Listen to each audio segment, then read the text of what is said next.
Hey, everybody. Welcome back to Point Black. This is going to be an interesting show. So I'm telling you from the jump. And it's going to be biased. It's going to be very biased. It's going to be biased. We biasing up in here. It's going to be biased. It's going to be biased. We've been getting a lot of comments and questions and calls, and everybody's talking about our good circuit attorney, Kim Gardner. Wonderful circuit attorney. So today, we're going to share our opinions on everything that's going on with Kim Gardner. And we're going to share you some information, a lot of factual information. That's right. So welcome to this episode of Point Black. I'm Adolphus Pruitt. And I'm Darryl Gray. You know, Darryl, I think the best way to start this conversation is I'm going to tell you a story. All right. I'm going to tell you a story. I never forget, I got a call from the prosecutor's office. And it said, we got a young lady in here who she claims she filed a complaint with you guys against us. And I said, what's the deal? And they explained to me who she was. I said, oh, yes. Yeah, she said that she believed that you all are subjecting her to wrongful prosecution. Mm-hmm. I said, but I told her when she told me her story that, I understand maybe how things got this way. I said, well, so why are you calling? They said, well, we think she's a perfect candidate for diversion. Mm. And we think would be in her best interest. And, we talking to her and we talking to her attorney, but it's something she is sort of refusing to do on one issue. And, Pruitt, if we take this to trial, unfortunately, she's going to wind up getting 5, 10, maybe 10 years. Wow. So I said, they said, so here's what happened. A young lady worked for the state. And there was another employee that, for some reason, they just didn't get along. They had words from time to time. This one time, I think it was on a Saturday, she's out shopping. This is the defendant, the person who's been accused. And for some reason, this other worker happened to be in the same space. And when she did that, the other worker says the lady pulled out her gun and shot at me. Well, Lord have mercy. While they were out shopping? Shot at me, but missed. She says, well, she put her gun, but it accidentally went off. Okay. She wasn't trying to shoot her. She saw her. She pulled her gun. It accidentally went off. I didn't say what sequence. I didn't say what sequence. Okay. But the bottom line was, and they charged her, and they were like, listen, we believe there are some other issues going on. Without a doubt. There may be some mental health issues involved. Okay. And we think this would be good for diversion, but in order for us to put her in diversion, she has to give up her weapons. And back then, you still had to have a permit, conceal and carry permit, and give up a permit. Thanks to Missouri, you don't have to have that anymore. Yeah. They said they want to give that up. And she didn't want, she was like, she wanted to enter the diversion program, but she didn't want to give up the gun. She didn't want to give up her gun. Wow. So I told her, I said, we can't advise you what to do, but, get back with your attorney. You really need to understand that, you're going to go to court, unfortunately roll the dice, and based on the totality of stuff, your lawyer just needs to talk to you. So the bottom line is she wind up accepting the diversion. Okay. She gave up the permit and gave up the gun. Smart lady. Now, and the circuit attorney put her on, I think, like probation, on the diversion. Did she go on sign this agreement and long for 2 years? She don't have any other infractions, any other issues. It all goes away. You can't arrest the arrest, but there's no conviction. Right. There's no trial. It all goes away, and she can go on, with her life. And I think that was the right thing to do. But now here's the interesting thing about this story I just told you. If Kim Gardner had been prosecuted at the time, folks would be saying that, hey, she let some deadly person go and on the street. This was under Jennifer Joyce. So wait a minute. Okay, that's the twist. Because I'm sitting there listening, I'm saying, Well, if you're talking about diversion, and if you had been talking about Kim Gardner, I'd have said, okay, so what's the plot? What's the twist? But when you talk about someone like Jennifer Joyce, who, for all intents and purposes, was a conservative prosecutor, I think prosecutors throughout the country, most of them understand the value of diversion. Diversion is not a progressive prosecutor ideal. It's something that a lot of prosecutors understand has to be in their, forgive me for a lack of term, their arsenal. Mm-hmm. Their arsenal of ways in which to deal with public safety. Kim Gardner has made it very clear. Public safety is not about arresting everybody that's charged or actually commits an offense. That some people need to be back on the street for the public good, I guess, for the family good, for economic goods, for all of the above. But then Adolphus, I mean, to your point, then why? If a conservative circuit attorney like Jennifer Joyce understands the value of diversion, and a progressive circuit attorney like Kim Gardner understands the value of diversion, then obviously it's not the issue of diversion that's causing the attack against the African American first woman, first black circuit attorney of St. Louis City. So then, going back to your story, then in our humble opinion, in your opinion, then where does the issue lie? Yeah, again, that same scenario, if that had happened under Kim Gardner, people would take a different approach, Reuter and all the rest of them. Now, here's where the second twist comes in. Let's be clear. This Attorney General is saying that wants to remove Kim Gardner because she's not performing her job. Right. And this and that and this and that. And if you went down the list and compared some of the issues that came up under Jennifer Joyce's term, Mm-hmm. the same things that they're saying they would get rid of Kim Gardner for, nobody complained about. Yeah. Nobody talked about. Would you believe that in 2016, the public defender's office sued Jennifer Joyce and won? And what they said, and what the judge came back and said was, for 10 years, Joyce's office has maintained a practice of withholding the information necessary for defendants to contact witnesses without obtaining protective orders. You hear what I just said?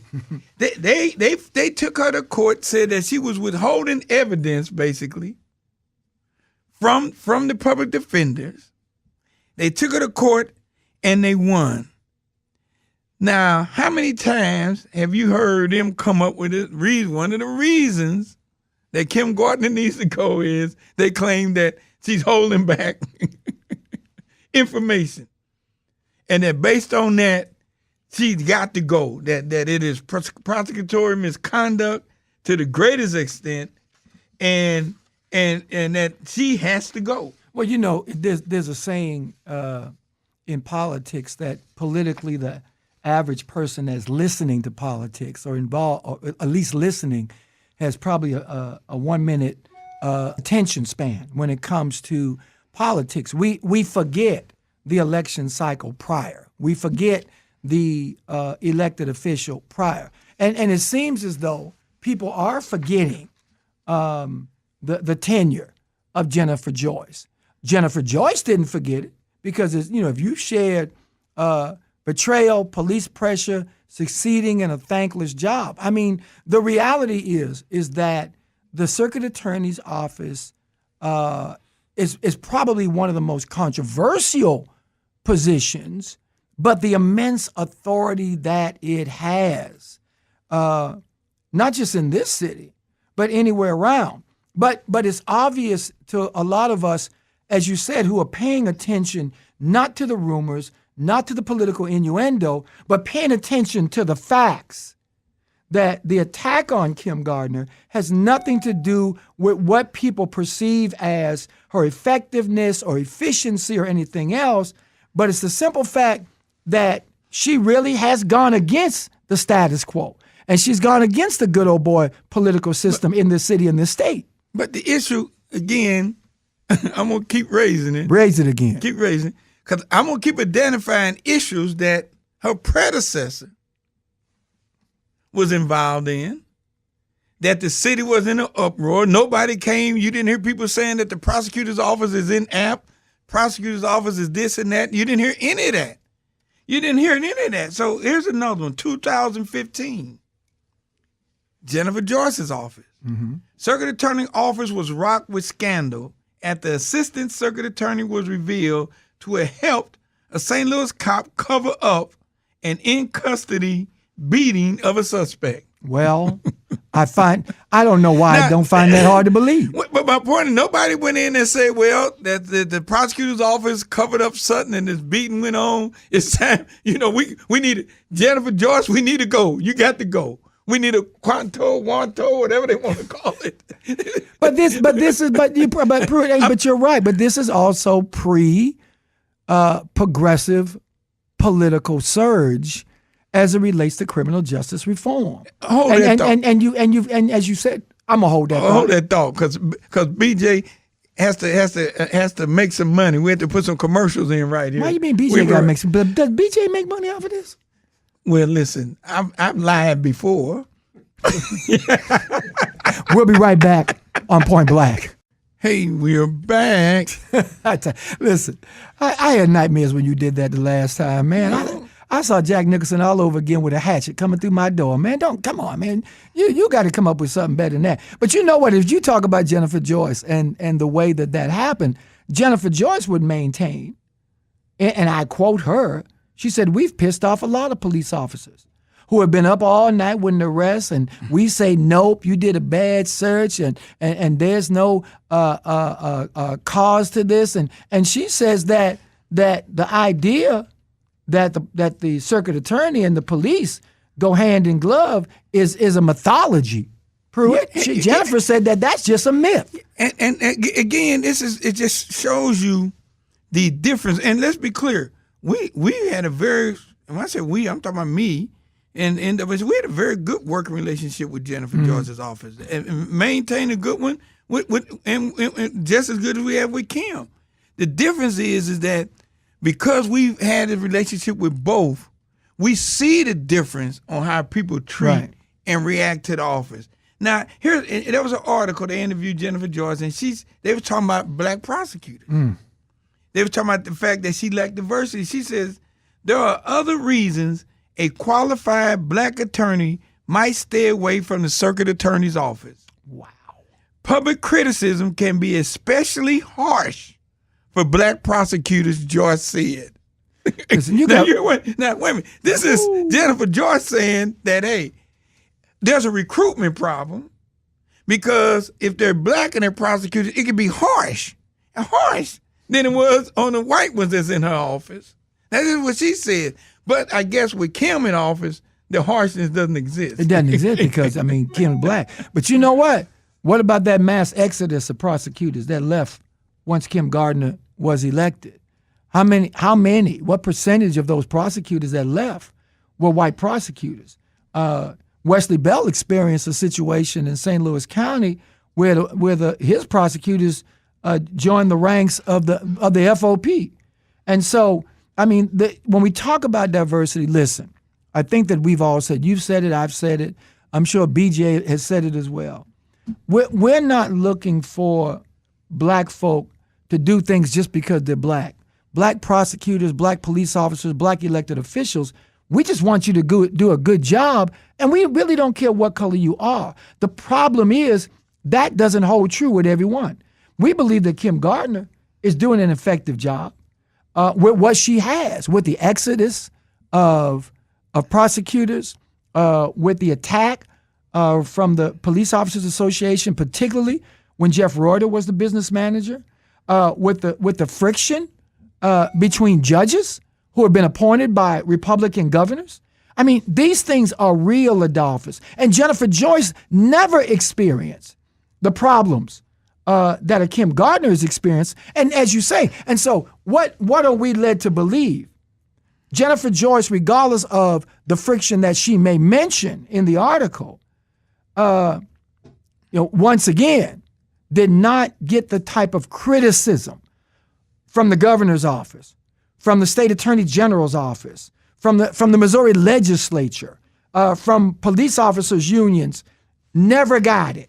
And so it begs the question again, why? Why? Now let's jump into here we go. Let's jump into the why. See, that's my job, ladies and gentlemen. My job is to set people up. It's like two football players. And you see this running back, and he continues to catch all these passes. He catches them on the ground. He catches them in the air. And then these two guys playing defense, Deion Sanders and the other guy used to play for the Raiders. They say, we're going to mug him next time they go up. So the next time he goes up, you hit him low, and I'm going to hit him high. And that's what I do, ladies and gentlemen. My job is to hit him low. And Pruitt, of course, he's got to stay, he's going to hit him high. So Pruitt, go ahead and hit him high. Listen, if I can hit him, I just want to hit him. High, low, in between, in the back. We tag teaming. I mean, just bring him down. If you get points for hitting him, I mean, what ankle, foot? I want. Is a high points? I'm just Pruitt looking for the bonus. I'm just saying, and if it's points, no, but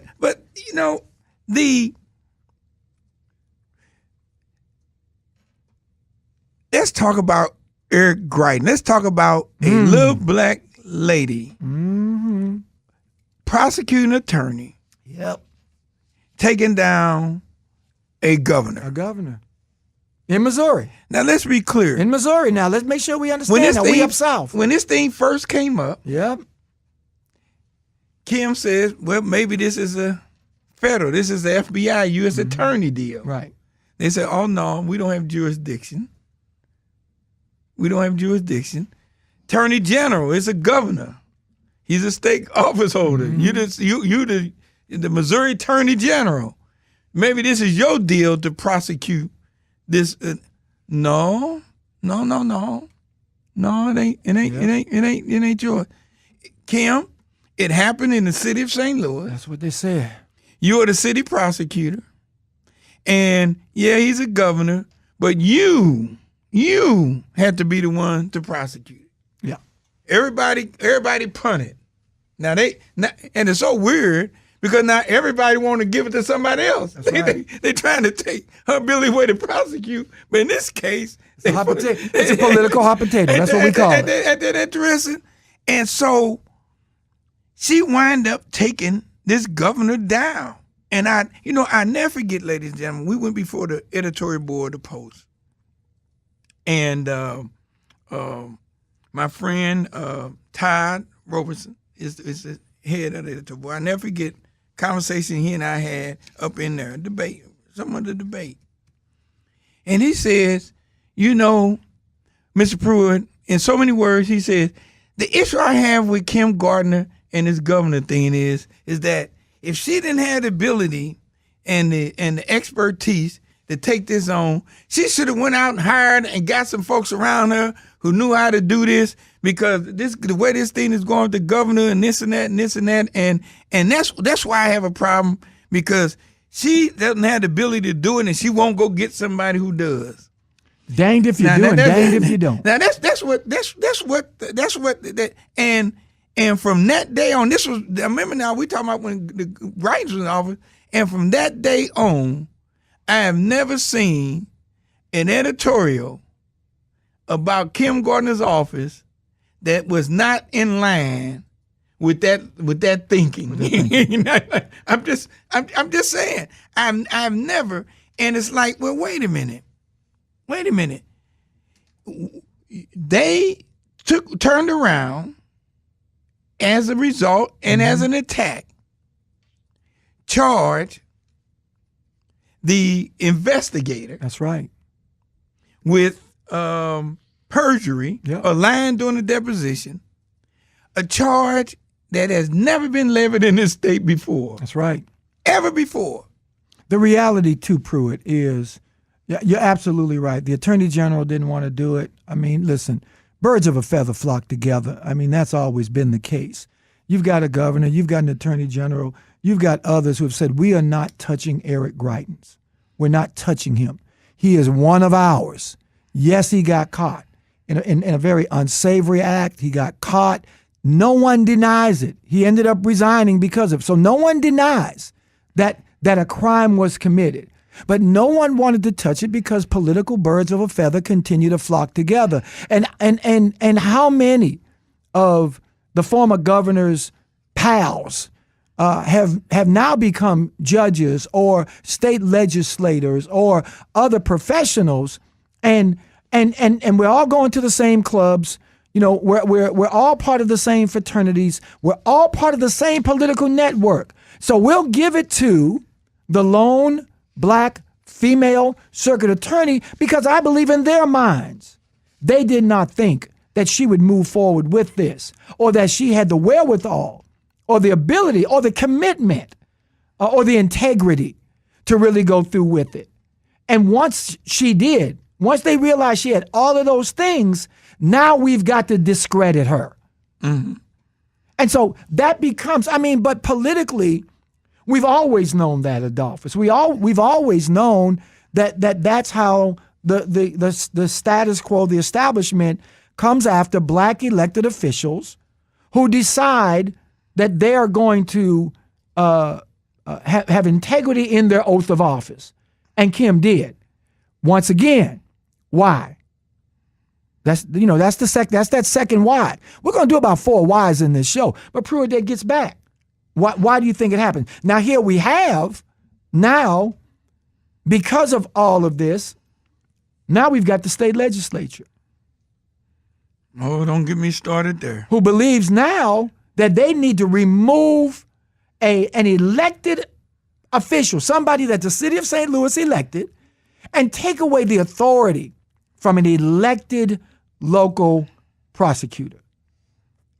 Hey, now you have hit the ball out of the park. Oh, wait a minute now. Go ahead. I thought we were talking about football. Because you're talking about the legislature. Yeah, we are, because they get tickets to the game. You know, they get legislate. They get tickets. They get tickets to the game. Good seats. Good seats. Very good seats. You know, so we have a statewide chamber of commerce, mm-hmm. the Missouri Chamber of Commerce, the business people of the state, where in their infinite wisdom, the Missouri Chamber of Commerce came out with a statewide public safety report called Safer Missouri, Stronger Missouri. And they said the report contains strategies and recommendations to reduce crime and improve our economic competitiveness. And they came out and said the business community supports legislation stemming from these recommendations. And 2 of the recommendations that were part of their report was, 1, increasing and protecting tools to support policing. So here they are, they want to support policing. Mm-hmm. And know what the other one was? What's the other one? Increasing prosecutorial consistency and transparency. Wow. The Missouri Chambers of Commerce felt that in order to address crime in the state, they claim statewide, it need to be increasing prosecutorial consistency and transparency. Now, let's be clear. Man, Kim, you ain't putting enough. Kim, what they're saying to you, Kim, you're not putting enough of us in jail. Wait a minute, but what prosecutor? Wait a minute, they saying this is statewide now. Right. What prosecutor? Right. What prosecutors? Right. Across the state did they think they need to have this as a recommendation for? It was for one. It's for one prosecutor. It's for one. It was for one. You got what? 200. You got 116 prosecutors in the state. For one. And you got one. It was for one. It was for one. Increasing prosecutorial consistency and transparency. Now, wait a minute. The consistency part kills me because we'll talk about that later on in the show about consistency, because what is consistency when it comes to a prosecutor when cases are right. individual. How is that evaluated? And the circumstances about each state case is individual. So what's the consistency? The only consistency is that you upholding the rule of law, and you're making decisions based on the circumstances. No, Pruitt. Listen, this is the chamber, man. Come on now. This is a reputable organization. They've got to be basing this on some type of statistical data that's out there that holds to every prosecutor in this state. There's got to be some metric, because the chamber would not just come out and say that Ms. Gardner's office or any prosecutor's office is void of this prosecutorial consistency and transparency. Come on, Pruitt. This is the chamber we're talking about. So on February the 9th, the chamber put out a message, and it's titled, "Missouri Chamber Applauds House on Passage of Crime Bill." How much is that with crime prevention? That had to be a crime prevention bill, right? This is the bill to put a special prosecutor. This bill contains. I'm confused. I'm confused, Pruitt. We're not talking about a bill that deals with crime prevention, are we? Are we talking about a bill that puts more money into mental health? What crime bill are we talking about now? The one that includes the language for a special prosecutor, and he wrote, this is the head of the chamber. He wrote, "Enough is enough. We applaud the courage of Representative Roberts in sponsoring the bill, and we applaud the leadership of the Speaker of the House and the House Majority Floor Leader for making this a priority." And then he went on and says, several provisions of the bill are recommendations from a public safety report the Missouri Chamber released during the summer. Now they claiming ownership. They did a report, man. Wait a minute. They claim ownership that there are things in the bill that they recommendations that come from them. And I just told you what was in the report. I know two things that's in the bill that was a part of their report. One is increasing and protecting tools to support policing, and increasing prosecutorial consistency and transparency. My problem is that this bill that the chamber is taunting, and that the POA and the FOP and the Ethical Society of Police is pushing, doesn't help the circuit attorney's office or share duties with locally elected prosecutor. The bill completely removes any ability for the circuit attorney's office to pursue charges for murder, assault, robbery, vehicle hijacking. This is not the way to help out the local office. And it is an expensive solution in search of a problem. Assuming a special prosecutor is appointed, assuming that happens, and hires a full staff, the program will cost the state of Missouri almost $4 million a year for each year that the special prosecutor exists. And the circuit attorney's office is still going to be maintained. That's money that could be spent on a number of proposals, especially, anti-crime or crime prevention currently pending in the legislature, including teacher salaries. Instead, this money is going to be spent on duplicating a government office that won't have any more access to quality policing or court dockets than the current prosecutor has. Now, that's not my opinion, Adolphus. That is a fact. So why is the chamber coming out against Kim Gardner? Well, and let's go further. Let's go further. Come on now, knock them down, Pruitt. So now the chamber had, when this bill was coming before the Senate and the board of the House, the chamber had emergency statewide call for all its members. Were you on that call, Pruitt? No, I'm just asking. Were you on that call? No, I wasn't. Okay, I'll just ask you for But disclosure. ladies and gentlemen, the call happened. I stand by it. The call happened. Yes, Pruitt. I just thought you might be part of the Pruitt said chamber. the call happened. Actually, I submitted an application to join several weeks ago, so I can get firsthand information. They ain't responded yet. They haven't responded yet. Wow. I should have used an alias. With the money BJ's making, I'm sure he's a member of the chamber. But They had a call and asked for the businesses to have their lobbyists on the call. Wow.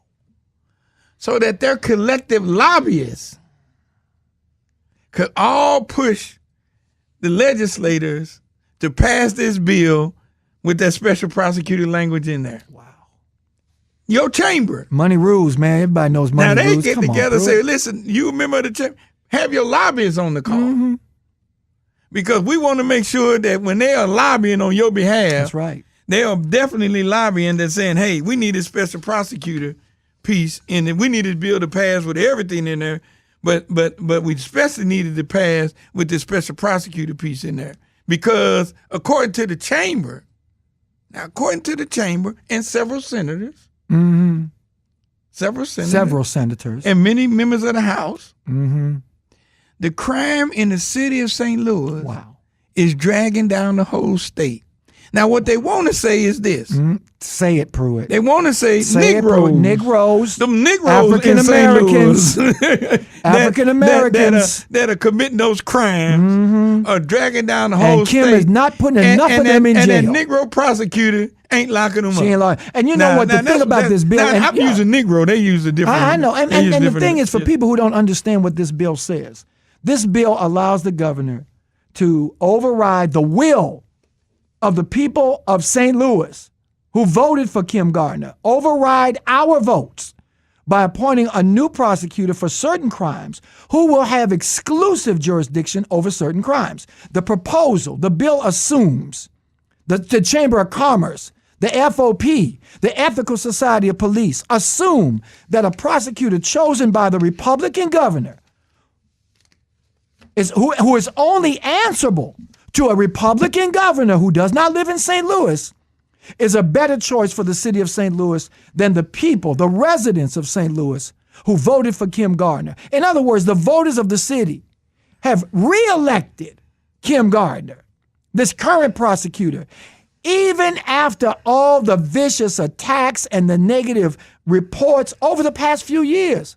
And so isn't it interesting, Adolphus, that the Chamber of Commerce, the Fraternal Order of Police, the Police Officers Association, the quote-unquote supposedly black Ethical Society of Police, all of these organizations, even after the citizens, us, those of us who live in the city, continue to reelect Kim Gardner, said, y'all obviously don't know what y'all doing. This black circuit attorney is not arresting, convicting, well, she doesn't arrest, but convicting and putting enough black folk in jail. And that's why we need to change it. Listen, we got to go to another break because I understand that BJ's car payment is due and we got to make some money, but we're going to be right back on Point Black. Two cars. The 2 car payments due. I'm sorry. We're going to be right back. Get them. Hey, welcome back to Point Black. Now, you know, Darryl, here's the thing that kills me. That everybody is listening, they listen to the news, they listen to what folks say, and they are judging on how do you judge a prosecutor to determine whether they're doing a good job? Yeah. And people trying to second guess and control them. So we thought, ladies and gentlemen, we'll go to the experts. Let's go to the experts. So let me just say this. Remember, we're here to entertain, inform, and educate. Go to the experts. Our list of experts is this. Now, there's called Association of Prosecuting Attorneys. Oh, Lord. And this association, the board of directors, the chief executive officer, forget him, because it doesn't say he's a lawyer, but he's not active. But the chair, check this out, the chair of the Association of Prosecuting Attorneys is Gene Peters Baker, prosecuting attorney, Jackson County, Missouri. So that's one expert. The second expert is the vice chair, the district attorney for Mohammed County, Oregon. The next expert is Spencer Meriwether, the district attorney for Mecklenburg County, North Carolina. The next expert is Thomas Carr, the city attorney for Boulder, Colorado. Colorado in the house. John D. Chisholm, the district attorney for Milwaukee County, Wisconsin. Come on now. Wisconsin. Cheeseheads. Mike Fuhrer, the city attorney for the city of Los Angeles. The city of angels. Paul Howard, the district attorney for Fulton County, A good Georgia. friend of mine from the Peach State. You knew Paul? I know Paul, yeah. You know, I thought Paul was white. Paul is black. Paul black. Paul and I Paul, go back. I'm We sorry. go back. We Paul, go back. I'm sorry. I thought you was, not that it matters, but I did. And then from Baltimore, who's no longer there, Marilyn Mosby. B-Town. Well, that's Boston would be B-Town. I don't know what Baltimore is. And the Vice. Dan Okay. Settenberg, prosecuting attorney for King County, Washington. Way up there on the other end of the country. Cyrus Vance, the immediate past district attorney for New York County, New York. And you know he's black so nice you got to name it twice. Cyrus. This Cyrus. Ain't Cyrus black? Oh, okay. I think Cyrus black. Yeah, Cyrus is Cyrus black. black. First of all, his name is Cyrus. I'm getting him mixed up. His name is Cyrus. Well, you know I can't see. brother. You know I can't see in the light. Ain't dark enough in here. Amy is the district attorney for Shelby County, Tennessee. Those volunteers. And Kim Worthy is the county prosecutor for Wayne County, Michigan. So these folks are the group of experts that when the question was raised, and Darryl and I are gonna go through, but the first question was raised was, what is commonly understood definition of a conviction used by prosecutors in the United States? Or mistrials? Oh, no, that ain't the one that we want to talk about. We don't want to talk about that one? Mistrials? No. We don't want to talk about mistrials. No. Because we don't do mistrials. No. We talking about how you judge a prosecutor. Number two. Question number 2. Are conviction rates considered That's the question. the best metric for assessing a prosecutor's performance? If they are not considered the best metric, can you explain why? Are there other more useful metrics in common use within the profession? Now, we're talking to the Missouri Chamber of Commerce right now, so this is a good question. Y'all need we to gave you the list of understand that. experts, too. Now, Come on, Chamber. You going to respond? You want to go ahead and take the response? It said no. Wait a minute, Darryl, wait a minute. I'm going to ask again. Are conviction rates considered the best metric for assessing a prosecutor's performance? And the expert said? And the Association of Prosecuting Attorneys said no.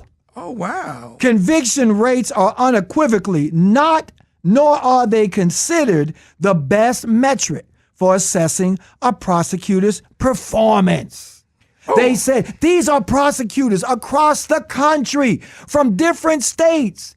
They said no, that conviction rates are not the best metric for assessing a prosecutor's performance. Chamber of Commerce, Attorney General, Missouri State Legislature, FOP, POA, and Ethical Society of Police. Hey, and naysayers in the city of St. Louis. Come on. In the city of St. Louis. It said prosecutors are ministers of justice, and conviction in any single case does not indicate that justice was administered for all parties. Ask Lamar Johnson. An overemphasis on conviction rates can create perversive and even dangerous incentives. Now, that's a very important piece. Yeah. They said they don't use conviction rates because an overemphasis on conviction rates can create perversive and even dangerous incentives. Ask Kevin Strickland. So if the people who are judging Kim Gardner or want to judge her and they want to use conviction rates, then what they are saying just the opposite of what the Association of Prosecutors say is the spirit of the office. That because it's no different folks than when they gave policemen quotas on tickets. You know what I like, and you know what I like about that, and they say, which is this metric does not advance public safety, which is why officers across the country do not use convictions to define success. Oh, that's important. Boy, repeat that. That's an important piece. Thank you. That's a very, oh my God. See, Adolphus gave me a do-over. No, that's a important piece. This metric does not advance public safety, which is why officers across the country do not use convictions to define success. Now, imagine if police were determined on getting their raises and promotions. It was determined on the arrest they made if there was a conviction. Lord. If they got a conviction at the end. Lord. But Pookie and Can you imagine that? Pookie and Shanae and Shaquana and Malik and BJ and Craig, they would throw you in the mix. If it was just about the numbers. It wouldn't be just about black and brown. It's about the numbers. It's not on the setup. If police or judge by the people they arrested, if they got convicted or not, that means if the folks are found not guilty, that policeman did a bad job. Listen, man, what's that's why they say you don't use that metric. You can't use it. I like it because I've heard this from Kim multiple times. The role of the prosecutor is to make communities safer and ensure justice. Oh, now this next piece. Now, ladies and gentlemen, I want you to hear every word of this because the experts say this. And these are prosecutors now. These are prosecutors. And this says it all. It says the role of a prosecutor is to make communities safer and ensure justice. Come on. Conviction rates are not a reliable metric of overall performance because traditional sentencing and incarceration are just one of many instruments used by prosecutors to ensure justice and public safety. Come on, Pruitt. Offender rehabilitation, restorative justice practices, come on, progressive, and alternatives to prosecutions are all ultimately resolve a case and do not rely on traditional convictions. That's right. Now, that's what they said. They said in order to make communities safer, that it is not about conviction. No. It is not about conviction. What is it about? Recidivism, diversion practices, and the safety of victims and communities are metrics which can help measure prosecutory performance. Come on, Chamber of Commerce. I want to know their report. Who did they talk to? Now, don't get me wrong. We want business to strive in our community. We want business development. We want jobs in our communities. So we want all of that. And so it just bothers me, Pruitt, that you got the Chamber of Commerce and organizations like the Police Foundation, which is made up of people from the Chamber of Commerce and the businesses. We don't have to be at odds with the community. We don't have to be at odds with the voter. And that's all we're saying. We want Kim to do a good job. We want Kim to keep violent criminals off the street. We understand that. The black community in St. Louis, when we had that proposition where they gave more money to police. Yes. Proposition, whatever. P. It might have been P. Right, it might have been P. 67% of North St. Louis voted in favor of that proposition. Black folk want safer communities too.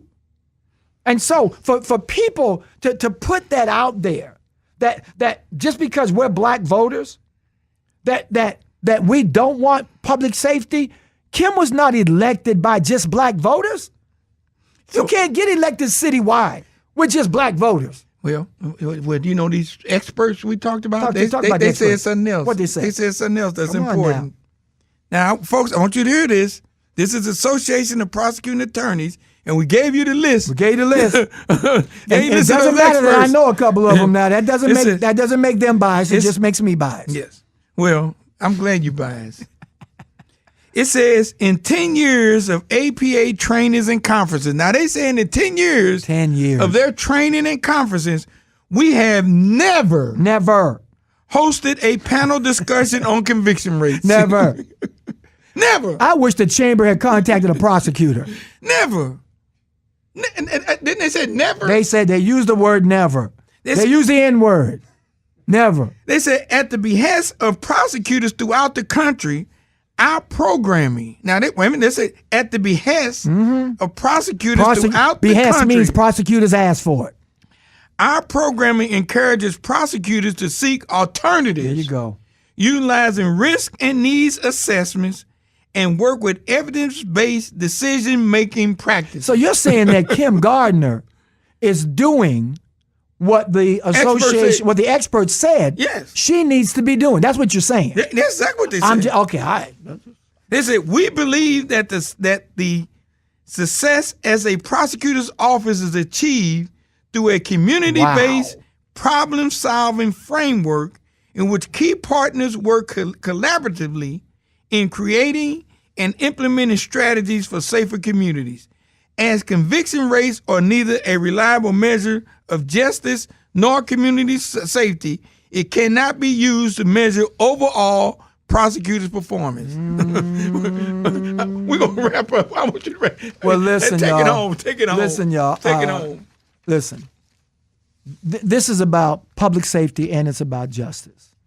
And as we said before, please don't put it out there that black people don't want either one. We want public safety and we want justice. We believe that we elected Kim Gardner to do a job. We believe she's doing the job in the best interest possible.